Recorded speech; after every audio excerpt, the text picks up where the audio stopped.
I can feel everyone staring as I walk into the Metropolitan Vintage Fashion Guild exhibition. The Dior New Look dress, carefully draped over my arm in a garment bag, feels heavier than its delicate fabric should. 5 years of restoration work. Countless hours hunched over ancient silk with specialized needles. All for this moment. May, you finally made it. Arthur, the exhibition coordinator, rushes over with clipboard in hand. We've reserved the central pedestal for your piece. Everyone's been asking when it would arrive. I smile, trying to mask my nervousness. Traffic was terrible. Is the display case ready? All set, this way. As we walk through the gallery, I can't help but admire the other pieces on display. Exquisite Chanel suits from the 1950s, a rare Balenciaga wedding gown. But nothing quite like my grandmother's dress, a 1947 Dior original with a story no other piece here could match. Then I see her, Vanessa Chen, standing by the empty display case meant for my dress, scrolling through her phone with those impossibly long manicured nails. My stomach twists into a knot. What is she doing here? I whisper to Arthur. Who, Vanessa? She's covering the exhibition for her fashion blog. 2 million followers now, can you believe it? We couldn't buy that kind of publicity. I force a smile and nod, but inside, I'm 17 again, watching Vanessa accidentally spill an entire glass of red wine on this very same dress at our college graduation party. The night she knew I was wearing my grandmother's precious heirloom. The night she pretended to trip after I received the internship we both wanted. Oh my God, Maylin! Vanessa's voice carries across the gallery as she spots me. She air kisses both my cheeks, her expensive perfume overwhelming my senses. It's been forever! 5 years, I say. Not that I've been counting. She's looking me up and down, taking in my simple black dress and comfortable shoes. Practical attire for a conservator who works with her hands all day. Meanwhile, Vanessa looks like she stepped out of a magazine spread, which I suppose she has. So, this is the famous dress you've been restoring? She reaches for the garment bag and I instinctively pull back. Come on, let me see it, for old time's sake. Arthur intervenes. We should get it in the display case immediately. Museum regulations. Of course. Vanessa's smile doesn't reach her eyes. I just want one tiny peek. After all, I was there when it had its little accident. My jaw tightens. That little accident took me years to repair. Fine, I say, carefully unzipping the garment bag to reveal just a portion of the midnight blue silk with intricate beadwork along the bodice. Happy? Vanessa's fingers, heavy with designer rings, reach out to touch the fabric. It's beautiful, May. Who would have thought you'd turn your little hobby into an actual career? Before I can respond, Arthur calls from across the room. May, can you come sign these insurance forms? I zip up the bag. Don't touch anything, Vanessa, please. Cross my heart, she says with that same fake smile. I shouldn't leave the dress. Every instinct tells me to stay. But Arthur is waving frantically, and I need this exhibition to go perfectly. My career depends on it. I'll be right back, I tell her, walking backward to keep my eyes on both Vanessa and the dress until the last possible moment. The paperwork takes longer than expected. Insurance forms for a dress valued at over $500,000 aren't simple. When Arthur starts asking about the authentication documents, I become distracted, digging through my folder. 10 minutes pass, maybe 15. Then I hear the scream. An assistant curator is standing by my garment bag, her hand over her mouth. I run over, already knowing what I'll find before I get there. The bag is open. The dress is exposed. And across its delicate bodice and skirt run 3 deliberate slashes, the silk parting like wounded skin. Dark liquid, coffee from the smell of it, has been poured over the destroyed fabric, seeping into the seams and staining the beadwork. Someone call security, Arthur shouts, but I can't move. This is worse than the wine. Wine could be carefully lifted from the fibers. These are cuts. Deliberate, violent cuts that have severed threads more than 70 years old. The damage is catastrophic. Oh no, comes Vanessa's voice from behind me, dripping with false concern. Who would do such a thing? I turn to face her, rage building in my chest. Where were you just now? Excuse me? Her eyes widen with practiced innocence. Security, I call out. Check the cameras, now. But of course, when we review the footage, there's nothing.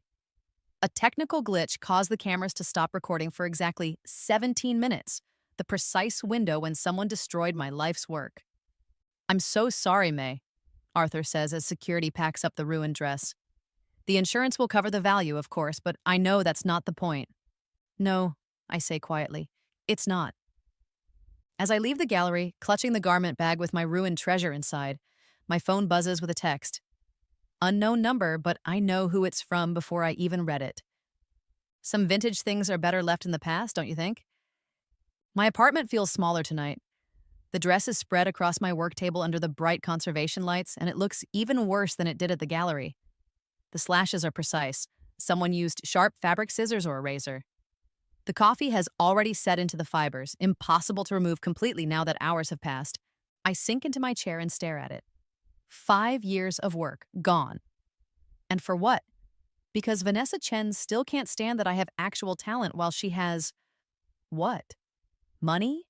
Connections. 2 million followers who care more about her designer handbag collection than anything of actual substance? My phone keeps buzzing with messages from friends who were at the exhibition, asking if I'm okay. I'm not. I shut it off. The dress wasn't just my career centerpiece. It was my connection to my grandmother, Lin Mei Hua, who came to America with nothing but her skills as a seamstress, who worked for wealthy Manhattan families, including one that employed her to care for their children, a family who gifted her this Dior dress when they no longer wanted it. A cast-off to them, but to her, a treasure beyond measure. A dress like this has a soul, she told me once, letting me touch the fabric when I was just a child. You can feel the hands that made it, the love in every stitch. My rent is due next week. I've spent everything I had preparing for this exhibition, certain it would lead to the high-end restoration commissions I need to stay afloat. Without the dress, I have nothing to show potential clients, nothing to prove I'm special in a city full of talent. I pull open my desk drawer and find the sleeping pills the doctor prescribed when anxiety kept me awake for 3 days straight during my last major restoration. There are plenty left. I shake 2 into my palm, then reconsider and add a third. I chase them with the remains of a wine bottle from last night. Poor choice, mixing pills and alcohol. But I'm not thinking clearly. I just want the pain to stop for a while. I don't mean to do anything stupid. I just need to sleep, to escape. I curl up on my sofa with the ruined dress laid across me like a burial shroud, my fingers tracing the damage as my consciousness begins to blur. The last thing I remember thinking is that I never should have trusted Vanessa again, that I should have known better, that some people, like some dresses, can't be restored once they've been damaged beyond repair. I'm floating. Light surrounds me, filtered through what looks like layers of fine silk. I reach out to touch it, and it ripples like water. Careful now. A familiar voice. Grandmother. You're not quite here, not quite there. I turn and see her, younger than in my memories, dressed in a simple qipao, her hair in a neat bun. Behind her stands a long workroom table where other women sit, bent over fabric with needles flashing in the strange light. Am I dead? I ask. Almost, she says with a small smile. You took too many pills with that wine, silly girl. Your landlady found you when the neighbors complained about your alarm going off for hours. I look down and see I'm still wearing my black dress from the exhibition. The Dior? Is why you're here instead of there. She gestures to the women at the table. We've been watching you work on it. Beautiful technique. You have hands like mine. I move closer to the table. The women aren't all from the same time period. Some wear clothes from centuries ago, others from decades past. All work with intense focus, their fingers moving with impossible speed and precision. Who are they? The ones who came before, the ones who understand what it means to put soul into cloth. My grandmother takes my hand. Come, there's someone who wants to meet you. She leads me to the end of the table where a man sits, sketching designs on translucent paper. He looks up, and I know his face immediately from fashion history books. Monsieur Dior, I whisper. He smiles. Your grandmother tells me you've been caring for one of my creations. I was, until today. The memory of the slashed dress brings tears to my eyes. It's ruined now. Nothing with true soul is ever truly ruined, he says, rising from his chair. May I? He holds out his hands, and suddenly the damaged dress appears between us, floating in the strange light. Dior circles it, examining the cuts and stains with a professional eye. Deliberate, he says, cruel, but not beyond hope. I've tried every restoration technique I know. Some damage can't be undone. My grandmother exchanges a look with Dior. There are techniques you don't know yet, child. The dress remembers, Dior says. Every garment with soul remembers its true form. It remembers the hands that made it, the bodies that wore it, the emotions it witnessed. If you can learn to listen. He places his hands on the dress, and beneath his touch, I can see the fabric responding. Threads shifting, fibers reaching for each other across the slashes. How are you doing that? I ask, moving closer. The same way you will, my grandmother says. If you choose to go back. I have a choice? She gestures around us. You can stay here with us. Learn from the masters for eternity. Or you can return with the gift of rebirth. Rebirth? The ability to help clothing remember what it once was, to guide it back to life. She places her hands beside Dior's on the dress. Not just to repair, but to rebirth. I watch in amazement as the dress begins to glow beneath their touch. The slashes start to close themselves, threads reconnecting as if they'd never been cut. This gift comes once in a generation, Dior says, to someone who understands that fashion is not just about beauty or status, but about preserving moments in time. And it hurts, my grandmother adds. The connection you'll feel to every piece you touch, you'll experience its entire history, its joys and sorrows. It's not an easy gift. I look at the dress, now half restored under their hands, and I could save it completely? That and more, Dior says. But only garments with true soul, true craftsmanship. Mass-produced items have no memory to access. You need to decide quickly, my grandmother says. Your body is in the hospital. They're trying to wake you up. I reach out and touch the dress beside their hands. Immediately, I feel a jolt. Memories that aren't mine flooding through me. My grandmother wearing this dress on rare special occasions. The original owner dancing in it at a New York gala, the seamstresses in Dior's atelier creating it stitch by stitch. It's overwhelming, but also exhilarating. I want to go back, I say. I want the gift. Dior nods. Remember what I've shown you. Let the garment guide your hands. My grandmother embraces me, her form already becoming transparent. Find me in the stitches, she whispers. I'm always there. The workroom dissolves into blinding light. I hear machines beeping, urgent voices calling my name. And she's back, we've got a pulse. The hospital ceiling comes into focus. Fluorescent lights, white acoustic tiles. My mouth feels like it's stuffed with cotton. Miss Lynn, can you hear me? A doctor leans over me, shining a light in my eyes. I try to speak, but my throat is too dry. A nurse holds a cup of water with a straw to my lips. You're at Mount Sinai Hospital, the doctor explains. Your landlady found you unconscious in your apartment yesterday evening. You had a dangerous combination of sleeping pills and alcohol in your system. Yesterday, I've lost a day. The dress, I croak. The doctor looks confused. I'm sorry? There was a dress with me, blue silk, vintage Dior. Oh, the nurse nods. The fancy old dress. Don't worry, it's in the closet with your other things. Relief floods through me, followed immediately by the memory of the damage. What was I thinking? The dress is still ruined. The dream, because surely that's what it was, changes nothing. You're very lucky, Miss Lynn, the doctor continues. Your heart actually stopped for nearly 2 minutes. We were about to call time of death when you suddenly came back. 2 minutes. Was that when I was in that strange workshop? We've run some tests and there's something unusual we'd like to discuss. He flips through my chart. You appear to have developed a condition called hypersensitivity in your extremities, particularly your hands. It's rare, but sometimes occurs after certain types of trauma. I look down at my hands. They look the same, but they feel different, tingly, more aware. What does that mean? You may experience heightened touch sensation.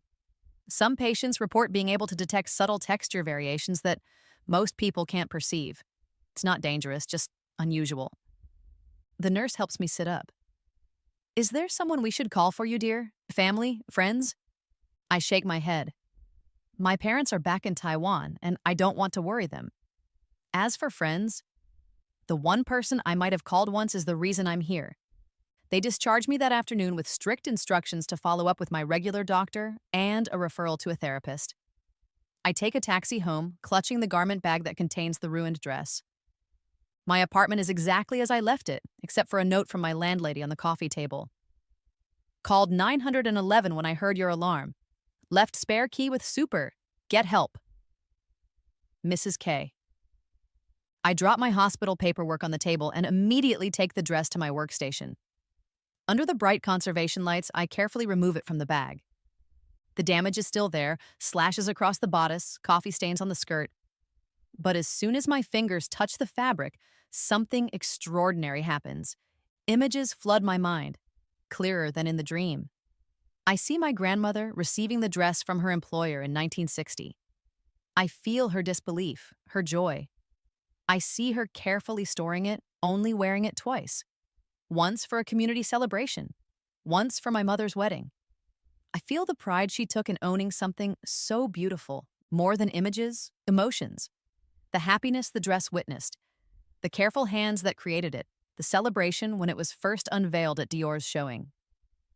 My fingertips begin to tingle, then glow with a subtle golden light. I should be frightened, but instead I feel a deep sense of rightness, of purpose. Let me help you remember, I whisper to the dress, echoing Dior's words from my dream. I work through the night, my hands moving with a confidence I've never felt before. I don't follow conventional restoration techniques. Instead, I let the dress guide me, showing me how its threads want to reconnect, how the fibers want to clean themselves of the coffee stains. By dawn, the dress isn't just repaired, it's transformed. The midnight blue silk now has a subtle iridescence that shifts in the light. The beadwork sparkles with new energy. The fabric feels impossibly soft yet strong, with a drape that defies its age. I step back, exhausted but exhilarated. The dress isn't just restored to its original condition. It's better. Reborn just as I was. And I know with absolute certainty that everything has changed. This is impossible, I whisper, examining the dress under my microscope. The fibers show none of the stress typical of 70-year-old silk. The weave is perfect, more perfect than humanly possible. Under polarized light, the fabric reveals subtle patterns invisible to the naked eye, like secret messages woven into the material. It's been a week since my rebirth, and I've spent it experimenting with my new abilities. Yesterday, I visited a consignment shop and bought 3 damaged vintage pieces: a 1950s Balenciaga scarf with moth holes, a 1960s Chanel jacket with a torn lining, and a 1920s beaded evening bag missing half its beads. Each piece responded differently to my touch. The scarf showed me a young woman wearing it on her honeymoon in Paris. The Chanel jacket revealed a businesswoman breaking into a male-dominated industry. The beaded bag shared memories of speakeasies and forbidden jazz clubs. As I worked on each piece, I discovered rules to my new ability. First, I can only rebirth items with genuine craftsmanship and history. When I tried to repair a damaged fast fashion dress from the consignment shop's clearance bin, nothing happened. No memories, no connection. Second, the process drains me physically. Each rebirth leaves me exhausted, needing hours of recovery. Third, the items emerge not just repaired, but somehow enhanced. Colors more vibrant, textures more refined, as if returning to an idealized version of themselves. My phone rings, interrupting my thoughts. It's Arthur from the exhibition. May, how are you? We've all been so worried. I'm fine, I lie. Just taking some time off. The insurance company needs documentation of the damage to process your claim. Could you bring in the dress? Unless it's too painful, of course. I look at the perfectly restored, no, reborn dress hanging on my dress form. Actually, Arthur, the dress isn't damaged anymore. What? But I saw it. Those cuts? I found a way to restore it. A new technique. Silence on the line. That's not possible, May. The conservation team said the damage was irreparable. I'll bring it in tomorrow, you'll see. I hang up before he can ask more questions. How am I going to explain this? I can't tell the truth. They'd think I'm crazy. Or worse, they'd try to study the dress, maybe even cut samples from it for analysis. The doorbell interrupts my panic. It's Mrs. Kaplan from across the hall holding a small Louis Vuitton handbag. May, dear, I heard you were home. Are you feeling better? Much better, thank you. She holds out the bag. I was wondering, I know you work on vintage clothing, and this was my mother's. The clasp is broken and no one can fix it. Would you take a look? I take the bag and immediately feel its history. A young woman in 1930s Paris, saving for months to buy it. Pride, independence. First major purchase on her own. I'd be happy to fix it for you, Mrs. Kaplan, no charge. Don't be silly, I insist on paying you. I smile. How about a trade? I've been meaning to try your famous rugelach. After she leaves, I examine the bag more closely. The clasp isn't just broken, the metal has deteriorated with age. Conventionally, it would need to be replaced, sacrificing originality for functionality. But now, I have another option. I place my hands on the bag and close my eyes, letting the memories guide me. My fingertips begin to glow, the metal warms beneath my touch, molecules rearranging themselves, remembering their original configuration. When I open my eyes, the clasp is perfect again. Not just repaired, but with a warm patina that speaks of its journey through time. The next morning, I bring the reborn Dior dress to the exhibition hall. Arthur's jaw literally drops when I remove it from the garment bag. This isn't the same dress, he says, circling it in disbelief. It can't be. It is. I found a way to repair it. Repair? May, this isn't repaired. It looks better than any Dior from that period I've ever seen. He leans in, examining the beadwork. How is this possible? I give him the explanation I've rehearsed. I've been developing a proprietary restoration technique, combining traditional methods with some innovations. Whatever you did, it's revolutionary. The museum conservation department will want to interview you. No, I say too quickly. I'm not ready to share the details yet. Patent pending and all that. Arthur looks skeptical but nods. Well, the insurance claim is moot now, obviously. But I have to tell you, this dress needs to be seen. We're planning a special exhibition on fashion conservation techniques for next year. Say you'll participate. I'll think about it, I promise. As I leave, my phone buzzes with a text from Mrs. Kaplan. The bag is perfect, better than new. My friend Eleanor Hartwell wants to meet you. She's on the board at the National Fashion Museum and has a hopeless Chanel jacket. Can she come by this afternoon? And just like that, my new life begins. Eleanor Hartwell is exactly what you'd expect from a museum board member. Elegant, discerning, and used to getting what she wants. She arrives at my studio in a chauffeur-driven car, carrying a garment bag as if it contains the crown jewels. In a way, it does. This belonged to my mother, she explains, carefully unzipping the bag to reveal a 1920s Chanel jacket in black boucle wool. She wore it when she met Hemingway in Paris. The moths got to it in storage and the lining is disintegrating. 3 conservators told me it's beyond saving. I examine the jacket. The damage is extensive. Large holes in the fabric, the silk lining shredded, the braided trim unraveling. But as soon as I touch it, I feel its history. The pride of the woman who first wore it. The craftsmanship of the hands that made it. The memories it holds. I can help it, I say, carefully choosing my words. Not repair or restore, but help. Because that's what I'll be doing. Helping the jacket remember its true self. How long will it take? Eleanor asks. 3 days. Come back on Friday. She raises an eyebrow. The Conservation Institute at the museum estimated 6 months if it could be done at all. I just smile. Friday. After she leaves, I spend hours with the jacket, not just working on it, but listening to it. Under my glowing fingertips, the wool remembers its original weave. The silk lining rebuilds itself, molecule by molecule. The braided trim rewinds like a film played backward. When Eleanor returns on Friday, she actually gasps. This is impossible, she whispers, running her fingers over the now perfect fabric. It looks better than it did in photographs from the 1920s. I have a gift, I say simply. Whatever your price would have been, double it, she says, still staring at the jacket. And I want you to come to the museum next week. There are pieces in our collection that deserve your gift. Word spreads quickly after that.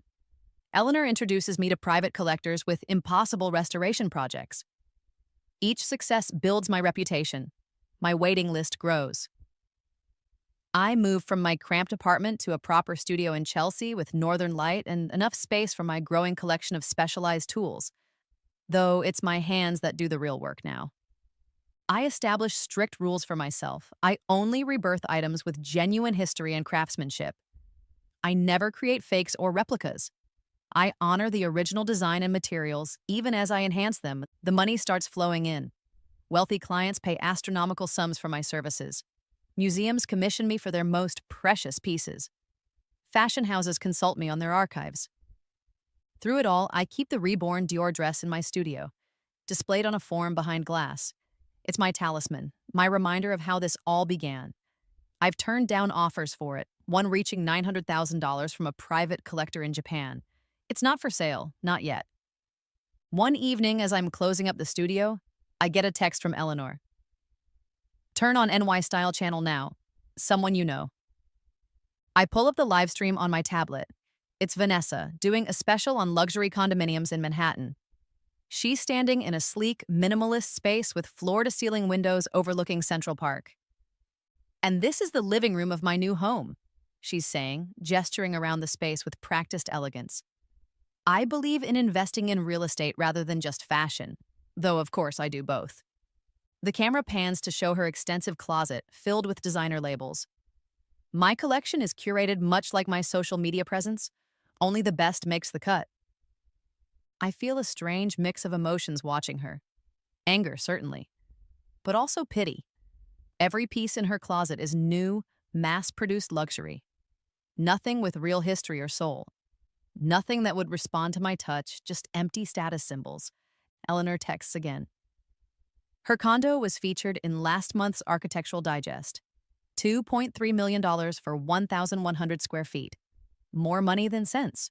I look at my dress form where the reborn Dior glows softly in the evening light. A plan begins to form in my mind.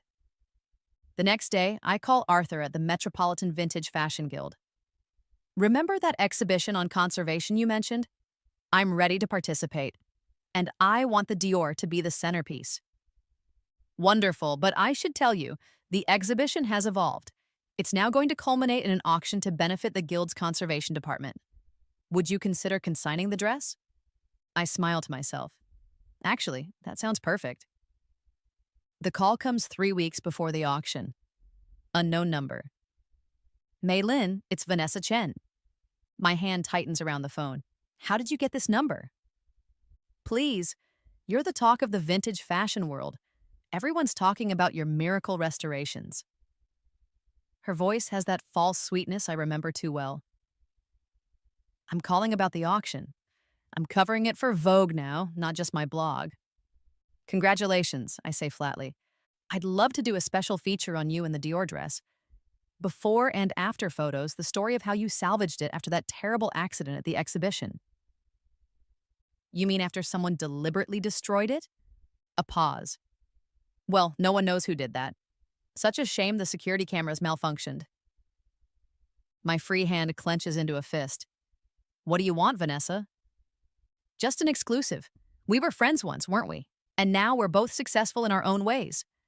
You with your little restoration business, me with my media empire, and, well, everything else. I think of her standing in that $2.3 million condo surrounded by meaningless luxury. I'll consider it, but I need to go now. Client waiting. Of course, you're busy. Just one thing. Is it really the same dress? The photos I've seen? It looks different somehow. Better. People are talking. It's the same dress. See, my sources tell me it looks too perfect, almost like a reproduction. That would be quite the scandal, wouldn't it? Famous conservator passing off a replica as the original? There it is, the threat, thinly veiled. Come see for yourself at the auction, Vanessa. I'm sure your expert eye will know the difference. I hang up and immediately call Eleanor. We have a problem. The authentication process for the auction is rigorous. I provide all my grandmother's documentation, photographs of her wearing the dress, the original gift receipt from her employer, her handwritten notes about its care. The auction house brings in textile experts who examine every inch of the fabric. It's authentic, the head authenticator finally declares. The construction methods are consistent with Dior's atelier from that period, but the condition is astonishing. If I didn't know better, I'd say it was made yesterday. How did you achieve this level of restoration? I give my practiced answer about proprietary techniques and years of research. He looks skeptical. There's something else. During our examination, we found what appears to be a hidden pocket in the inner seam. Did you add that during restoration? A pocket? This is news to me. Show me. He leads me to the inspection room where the dress is laid out. Using white-gloved hands, he carefully turns part of the seam to reveal a tiny pocket ingeniously integrated into the construction. Inside is a small yellowed piece of paper folded into a tight square. We didn't remove it, as it appears to be original to the garment, he explains. With trembling fingers, I carefully extract the paper and unfold it. It's a handwritten note on Dior's personal stationery. For Madame Harrison, who appreciates that true beauty lies in the details no one else can see. This gown, my personal favorite from the New Look collection, carries within its seams the dreams of a new era. May it bring you joy for many years to come. Christian Dior, 1947. The authenticator's eyes widen. This changes everything. A personal note from Dior himself, confirming this was his favorite from the collection? The provenance value alone. He recalculates the auction estimate on the spot.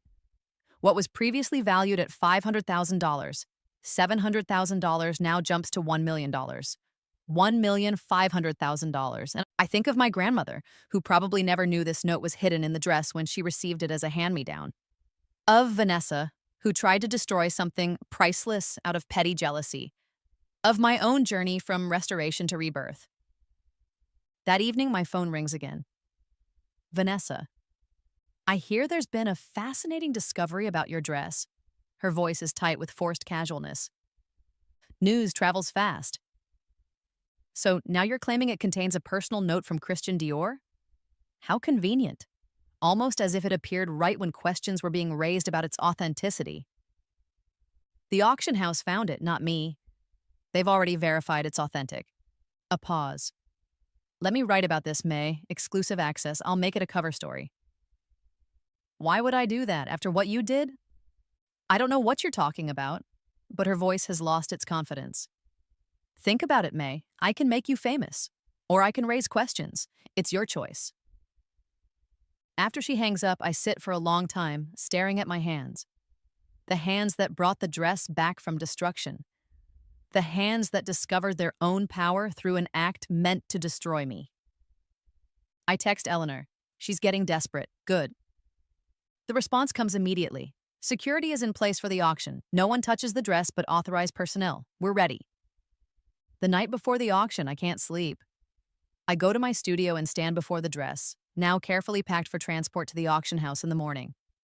Thank you, I whisper to it, for everything you've shown me. Under the studio lights, the reborn fabric seems to shimmer in response. The auction room at Sotheby's is packed. My dress, listed in the catalog as Christian Dior New Look Gown 1947 with handwritten Dior provenance, the Lynn Dior, is scheduled as the final lot, the star of the show. I sit in a special section reserved for consigners, my hands clasped tightly in my lap to hide their occasional shimmer, a side effect of my gift that appears when I am emotional. Eleanor sits beside me, regal in vintage Balenciaga. Nervous? She asks. Terrified. She pats my hand. Don't be, this is your moment. I scan the crowd and spot Vanessa in the third row, wearing a white Chanel suit that probably cost more than my first year's rent in New York. Our eyes meet briefly before she looks away, pretending to be fascinated by her auction catalog. The auctioneer moves efficiently through the earlier lots.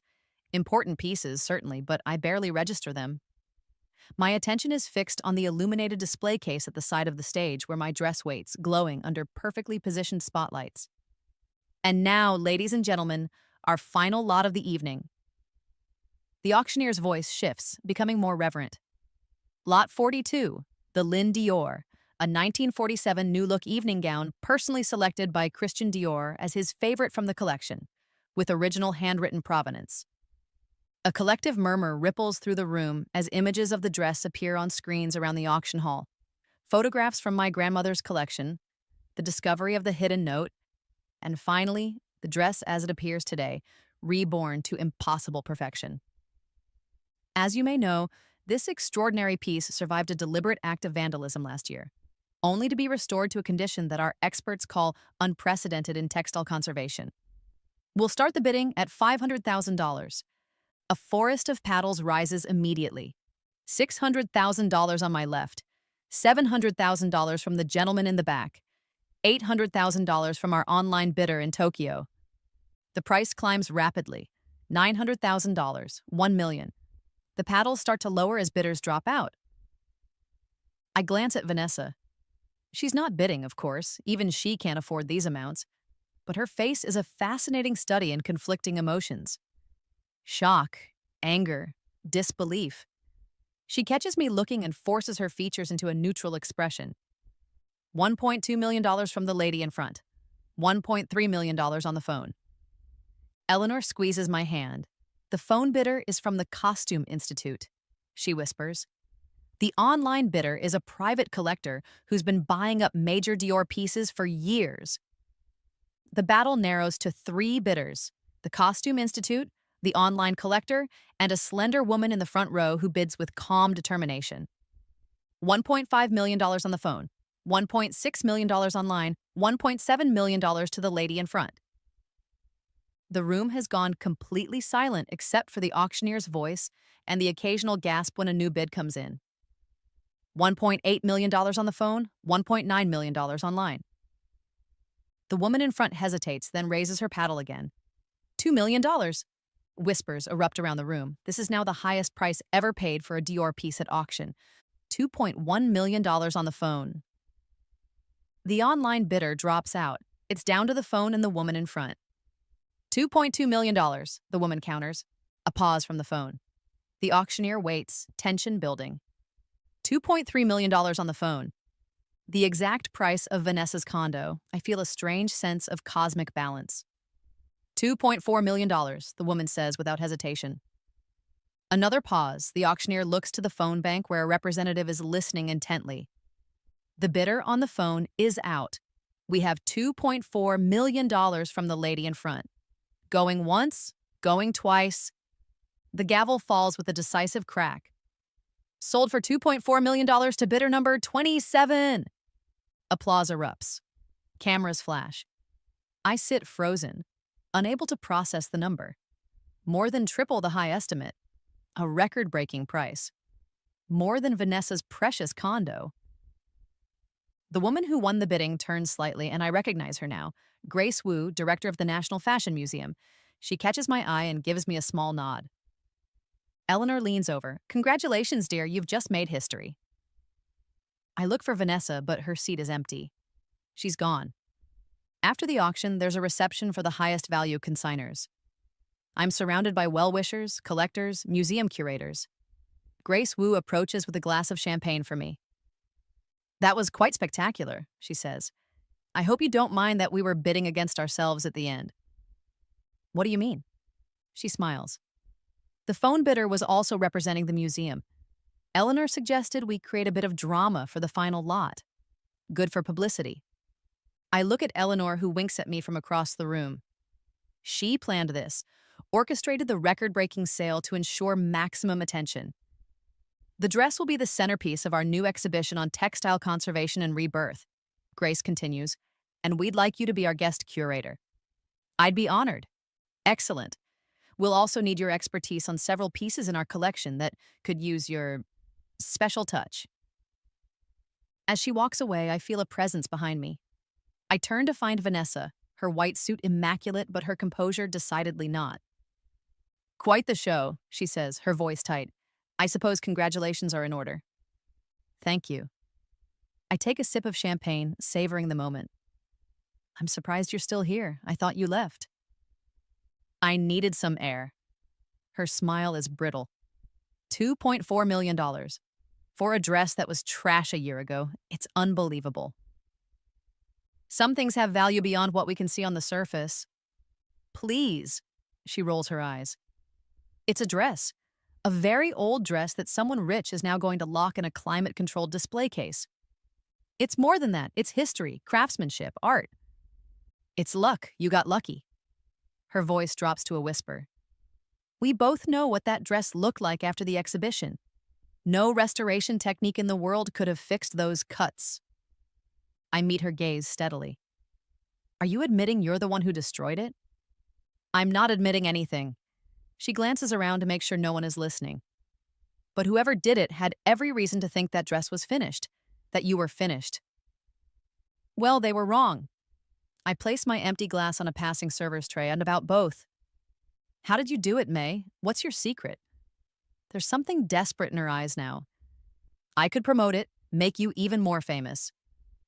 There's no secret, Vanessa, just talent. Something you've been trying to destroy since college. Her face hardens. You think you're so special, so talented. You got a lucky break with that stupid note in the dress. That's all. The note wasn't luck. It was always there, waiting to be found. Just like my ability was always there, waiting to be recognized. I step closer to her. Tell me something. Why did you do it? Was it really worth it trying to destroy something beautiful just because you couldn't have it? I don't know what you're talking about. But her voice wavers. The dress, the competition in college. Taking credit for my designs, all of it. What did it get you? A fancy condo? Followers who don't know the real you? A career built on other people's work? Her eyes flash with anger. At least I didn't have to wait for someone to destroy my work to become successful. I made myself famous. No, Vanessa, you made yourself known. There's a difference. She opens her mouth to respond, but at that moment, a waiter passing behind her trips, sending a tray of red wine glasses cascading directly onto her pristine white Chanel suit. The crimson liquid blooms across the fabric like blood. Oh my God, she shrieks, jumping back. This is a $20,000 suit. The waiter apologizes profusely. Everyone stares. Vanessa's face is a mask of rage and humiliation as she tries futilely to blot the stains with cocktail napkins. I could offer to help, to use my gift. But the suit has no soul, no history worth preserving. And neither, it seems, does Vanessa. Some stains, I say quietly, so only she can hear, reveal what was always there. I turn and walk away, leaving her surrounded by fake concern and smartphone cameras. Tomorrow, her embarrassment will be all over social media, the fashion influencer who couldn't save her own outfit. Eleanor appears at my side, a knowing smile on her face. What an unfortunate accident. Was it? I give her a sidelong glance. The universe has a way of balancing accounts. She links her arm with mine. Now let's discuss your future. The museum position is just the beginning. With your gift, you could revolutionize how we preserve fashion history. As we walk toward Grace Wu and the museum board members, I feel lighter than I have in years. The dress is going where it belongs, to be appreciated for its true value. My grandmother's legacy is secure, and my own path is finally clear. You know, Eleanor says thoughtfully, revenge isn't usually so profitable, or so elegant. I smile. The best revenge isn't just living well, it's remembering who you truly are. Behind us, I can hear Vanessa still making a scene about her ruined suit, but her voice fades into the background, irrelevant now to my story. A month after the auction, I'm unlocking my new atelier in Soho when I hear the click of expensive heels on the sidewalk behind me. Nice upgrade, Vanessa's voice. I guess 2.4 million buys a lot of real estate these days.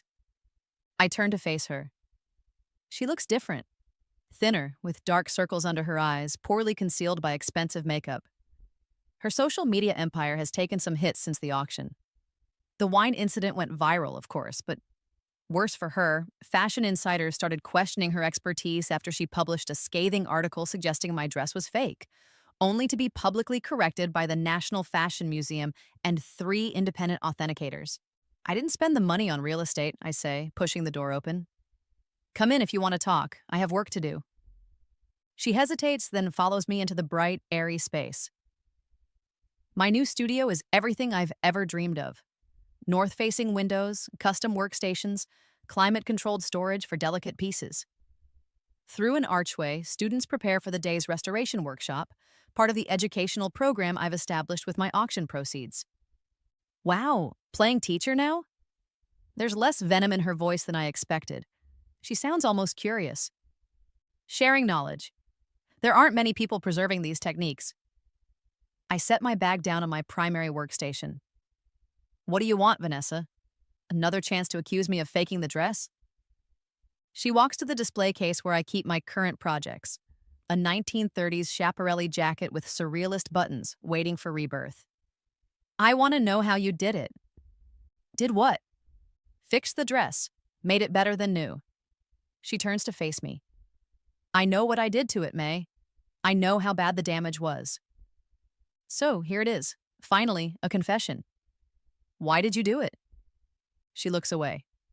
Because you were getting everything I wanted, again. What are you talking about? You've got millions of followers, a luxury condo, designer clothes. And you've got real talent. The words seem physically painful for her to say. You always did, even back in school when you submitted my designs as your own and won the Garner Fellowship that should have been mine. She flinches but doesn't deny it. I thought if I had the opportunities, I could develop the talent. That's why I took your designs. Why I ruined your dress the first time. I thought if I could just get ahead just once, I'd prove I deserved it. And the second time? At the exhibition? She looks down at her manicured hands. By then, it was just hatred, I guess. You were still talented. I still wasn't. Nothing had changed. The raw honesty surprises me. So why are you here now? Because nothing makes sense anymore. Her composure cracks. That dress was beyond repair. I made sure of it. But somehow you fixed it. Made it better than it ever was. And now you're the toast of the fashion world and I'm... She gestures vaguely. Watching my followers unsubscribe because I picked a fight with the wrong conservator. I study her face, seeing beyond the perfect makeup to the insecure girl I once knew. The one who always had the best clothes but cried in the bathroom when her designs were criticized. I can't tell you how I fixed the dress, Vanessa. Why not? What's the big secret? Some chemical process? Digital enhancement before the auction? What? The secret is that there is no trick, just connection. Understanding what makes a garment special, respecting its history. I move to my workstation and pick up a pair of delicate scissors, my grandmother's. Some things can't be faked. That's not an answer, but there's less fight in her voice now. It's the only one I can give you. She walks to the window, looking out at the fashionable crowd passing by on the street below. I'm losing everything, you know. My sponsors are dropping me. My condo is on the market. Turns out I can't actually afford it. Even my follower count is tanking. I'm sorry, and surprisingly, I mean it. No, you're not. She turns back to me. But you should be gloating more. I would, if our positions were reversed. That's the difference between us. I never wanted to see you fail, Vanessa. I just wanted you to stop trying to make me fail. Something in my words seems to hit her harder than any accusation could have. She sinks onto a stool, suddenly looking exhausted. What am I supposed to do now? Fashion is all I know, and I've burned every bridge in the industry. Start over, learn actual skills, build something real. She laughs bitterly. Easy for you to say. You've got magical restoration powers or whatever your secret is. Before that, I had years of training, practice, failure. You can't skip the hard parts, Vanessa. One of my students approaches nervously. Miss Lynn? The morning class is ready whenever you are. Thank you, Min. I'll be right there. After the student leaves, I turn back to Vanessa. I have to go. She stands, smoothing her designer dress. Last season's, I notice. Not her usual straight from the runway look. Right, your adoring students await. I walk her to the door. As she's about to leave, she pauses. May, for what it's worth, I am sorry. About the dress, about everything. The apology catches me off guard. I search her face for signs of manipulation, but find only tired resignation. Prove it, I say. How? Stop taking shortcuts. Do the work. Build something that matters. She nods slowly. Maybe I will. She steps onto the sidewalk, then turns back. By the way, this arrived at my old address for you. From before, everything. She hands me a small envelope with my name written in shaky characters. The return address is a nursing home in Queens. My heart stops when I recognize the handwriting. Thank you, I whisper, clutching the envelope. After she's gone, I open it with trembling fingers. Inside is a faded photograph of my grandmother, wearing the Dior dress at my mother's wedding, along with a note in Chinese. My dear Mei Mei, the nurses helped me write this. My time is coming soon. Remember what I taught you about the soul in the stitches? Some things are meant to be passed down, not just objects, but gifts. Your hands were always special. Trust them. With eternal love, Grandmother Lin. The date on the letter is 3 years ago, long before my near-death experience, before the dress was destroyed, before my rebirth. Somehow, she knew. I pressed the letter to my heart, my fingertips glowing faintly against the paper. Then I carefully tuck it away and join my waiting students, ready to pass on what I've learned about preservation, rebirth, and the soul stitched into everything we create. 6 months later, I'm standing in my expanded atelier, watching my students work on their final restoration projects. The space has transformed, just like me. What began as a small teaching studio has grown into the Lin Institute for Textile Conservation, with a waiting list for classes and restoration commissions booked 2 years in advance. I move between the workstations, offering guidance here, a word of encouragement there. Most of these students are working with traditional techniques, but a few show signs of having the gift. Like Min, whose fingers sometimes emit the faintest glow when she's deeply focused. I'm teaching her separately, helping her understand her emerging abilities. My phone buzzes with a notification. Eleanor has sent a link to an article. Fallen fashion influencer launches sustainable clothing repair initiative. There's a photo of Vanessa dressed simply, teaching teenage girls how to mend and upcycle clothing in what looks like a community center. I zoom in on her face. She looks different, calmer. There's a focus in her eyes I've never seen before. Miss Lin? Min appears at my side. There's someone here to see you. She doesn't have an appointment. I look up to see Vanessa standing in the doorway holding a garment bag. Gone is the designer wardrobe, replaced by well-made basics. Her hair is pulled back in a simple ponytail, her face almost bare of makeup. Vanessa, this is a surprise. I won't stay long. She seems uncomfortable, out of place among the serious students in historic textiles. I just wanted to show you something. She unzips the garment bag to reveal a white Chanel suit, the same one ruined by red wine at the auction reception.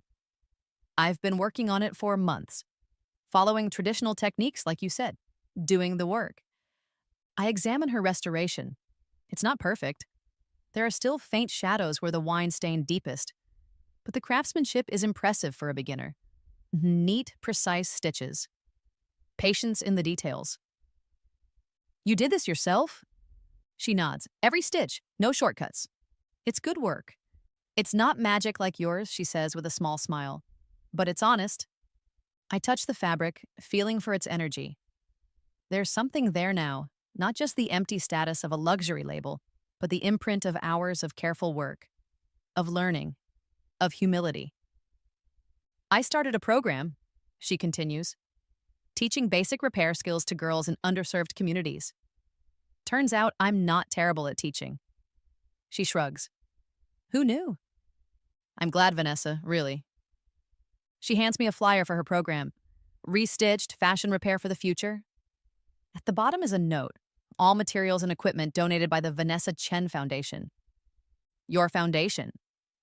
I sold the condo and most of my designer collection. She looks around at my institute. I figured if you could use your auction money to build something meaningful, so could I. There's a moment of understanding between us, not quite friendship, but something like respect. Anyway, she continues, I was hoping you might consider being a guest lecturer sometime. The girls would love to meet you. I'd be honored. And I'm surprised to realize I mean it. As she turns to leave, I see a small embroidered patch on the shoulder of her denim jacket, a needle and thread forming a heart. Nice patch, I say. She touches it self-consciously. I made it myself. First thing I've ever designed that wasn't copying someone else. After she's gone, I return to my private workroom, where my most challenging projects wait. On my restoration table lies a 1950s Charles James gown with structural damage that would be impossible to repair through conventional means. I place my hands on the fabric, feeling its history flow through me. The woman who commissioned it for her debutante ball, the jealousy it inspired, the champagne spilled on its hem in celebration. My fingers begin to glow, guiding the fibers back to their original formation, helping the dress remember what it once was. As I work, I think about Vanessa and her simple embroidered patch, about my grandmother's letter, about the many forms rebirth can take. That evening, after the students have gone, I lock up the institute and walk to the small courtyard garden behind the building. In the center stands a display case containing the reborn Dior dress, on loan from the museum for our educational programs. In the fading light, it seems to glow from within, its midnight blue fabric shifting with iridescent highlights that weren't part of the original design but emerged during its rebirth. Like me, it carries the marks of its journey, not visible damage, but a transformation into something more complex, more interesting than before. My phone buzzes with a text from Eleanor. Dinner tonight? The museum board wants to discuss expanding your conservation program nationally. Before I can reply, another text arrives, this one from Vanessa. Thank you for today. For everything, actually. Even when I hated you, I knew you were the real thing. Some of us just take longer to find our way. I look again at the dress that started it all. From destruction came rebirth. Not just for the garment, but for me. And perhaps in her own way, for Vanessa too. I text Eleanor back. Can we make it tomorrow? Taking the night off to celebrate. Then I send a message to Vanessa. Your patch gave me an idea. How about a collaboration? Your community outreach plus my conservation techniques. Let's talk. As I walk home through the busy New York streets, I feel my grandmother's presence beside me, her words echoing in my mind. Your hands were always special. Trust them. I look down at my fingers, which occasionally shimmer with golden light when I'm not concentrating on hiding my gift. Once I feared people would see this, would know I was different. Now I understand it doesn't matter. The real magic isn't in the glow, but in the connection to history, to craftsmanship, to the souls stitched into every meaningful thing we create or restore. Some people, like some garments, can be reborn if you believe in their worth, if you take the time to help them remember what they were meant to be. 2 years later, I stand in the Grand Hall of the National Fashion Museum, surrounded by the world's most influential conservators, designers, and historians. The exhibition, Rebirth, the Future of Fashion Preservation, has drawn record crowds. Ready? Eleanor asks, elegant as ever in vintage Balenciaga. I nod, smoothing the silk of my dress, a modern creation inspired by my grandmother's Dior, custom made for tonight's opening gala.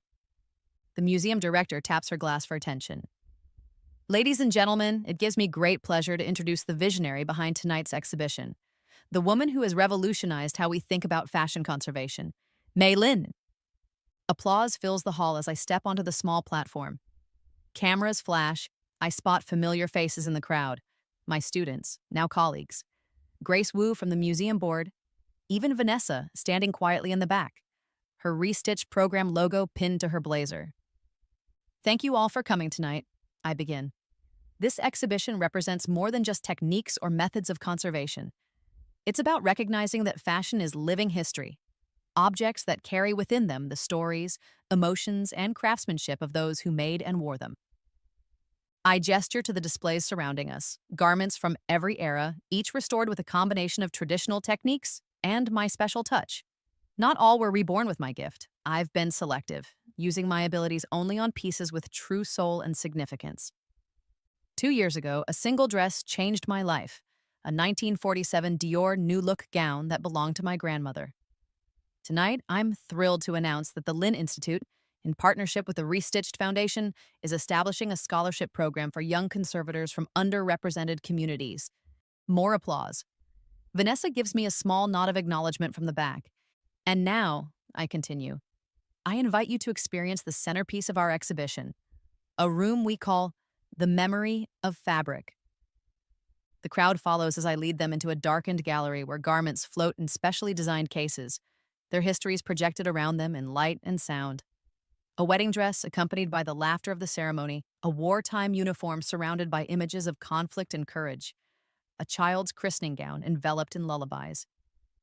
In the center, on a revolving pedestal, stands the reborn Dior, my grandmother's dress, now the museum's most valuable possession. As it turns, different aspects of its journey appear. My grandmother receiving it as a gift, me wearing it to graduation, the destruction at the exhibition, and finally, its triumphant rebirth and record-breaking auction. Everything we wear holds memories, I tell the hushed crowd. Our job as conservators isn't just to preserve fabric, but to protect those memories for future generations. After the formal tour ends, I find myself alone with the dress for a moment. I place my hand on the display case, feeling the familiar energy radiating through the glass. She would be proud, Vanessa's voice coming from behind me. My grandmother? Her too. Vanessa moves to stand beside me. But I meant your mother. She called me last week about the scholarship program. I turned to her in surprise. You spoke with my mother? She found me through the foundation. Wanted to thank me for collaborating with you. Vanessa gives a wry smile. Apparently, she always thought we brought out the best in each other, even when we were fighting. That sounds like her? I study Vanessa's face, noticing the contentment that's replaced her former brittle perfection. Your program is doing amazing work. The before and after gallery upstairs is impressive. Thanks. Having the Lynn Institute name attached hasn't hurt. She hesitates. I never thought I'd say this, but losing everything was the best thing that ever happened to me. Made me build something real. You always had it in you. No, I needed the push. She nods toward the dress. Needed to hit rock bottom. We stand in companionable silence, watching the play of light on midnight blue silk. Do you ever miss it? She asks eventually. The power? The big money restorations? I smile, flexing my fingers slightly, feeling the familiar tingle of power beneath my skin. I still use my gift, but selectively now, focusing on pieces of historical significance rather than private commissions. The world thinks I've simply perfected my restoration techniques, but a few, like Min, who now shows unmistakable signs of the gift herself, know the truth. I'm exactly where I'm supposed to be, I tell Vanessa, doing what I'm meant to do. Later that night, after the guests have gone and the museum is quiet, I return to the Dior display. I've asked for a few minutes alone, a request the security team grants given my status. I carefully open the case and place my hands on the dress for the first time in 2 years. Immediately, I feel the rush of memories, not just my grandmother's now, but new ones. Museum visitors moved to tears by its beauty. Children pressing their faces to the glass in wonder, conservators studying it with reverent hands. And something else, something unexpected. As my fingers trail across the beadwork, I don't just see the past. I glimpse the future. The dress decades from now, still inspiring new generations. Min passing the gift to her own student someday. The Lynn Institute expanding across continents. Vanessa's program growing to empower thousands. I step back astonished. My gift is evolving, showing me not just what was, but what could be. The dress shimmers under my touch, responding to my surprise with a subtle ripple of iridescence. A living thing, still growing, still changing, just as I am. Thank you, I whisper, carefully closing the display case. As I walk through the darkened museum toward the exit, I pass dozens of garments I've touched with my gift. Each one containing not just history now, but possibility. Not just rebirth, but future. Outside, the night air is cool against my skin. I look up at the stars, thinking of my grandmother's words from so long ago. The true value of anything is the love woven into it. I understand now what she meant. Value isn't in the price tag or the designer label. It's not even in the craftsmanship alone. It's in the connections we create. Between past and future, between maker and wearer, between destruction and rebirth. My phone buzzes with a text from Min. It happened again.